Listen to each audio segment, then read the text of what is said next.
back at work, the economy growing again. Perhaps a bit of a surprise, though, to the influential International Monetary Fund, which warned only a few months ago that the Chancellor was playing with fire by not easing off on his spending cuts when our economy was flat as a pancake. So, was the IMF wrong? I think it was true at the time. Nobody thought that consumers would suddenly go on a spending spree. So at the time, it looked risky.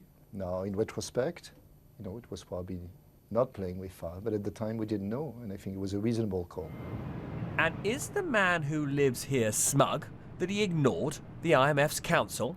Well, we had some advice to avoid taking the difficult decisions in Britain, but we rejected that advice. We rejected the quick fixes and the easy options, and by working through our plan, we are delivering economic security for the hard-working people of this country, and that's reflected in the good news today. Although we don't yet have the official figures, growth last year was probably around 1.8%.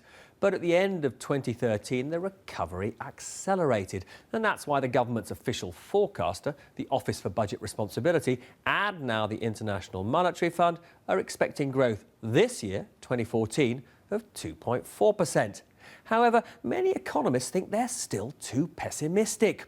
The powerful Bank of England expects growth of 2.8%, and the US bank Citi is expecting the kind of growth we enjoyed in the boom years, 3.2%. But gratifying as it is that we're growing again, there may be bumps in the road.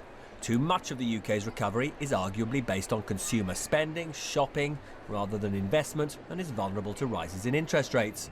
There's a disturbing widening in the deficit between what we buy from the rest of the world and what we sell abroad, and the Labour Party wonders when we'll enjoy the recovery in our pockets. After 3 years of flatlining, any growth is good news, but for most families with their living standards still falling, this is no recovery at all. Unlike economies doing worse than us right now, Britain's national income is still less than it was at the time of the 2008 crash.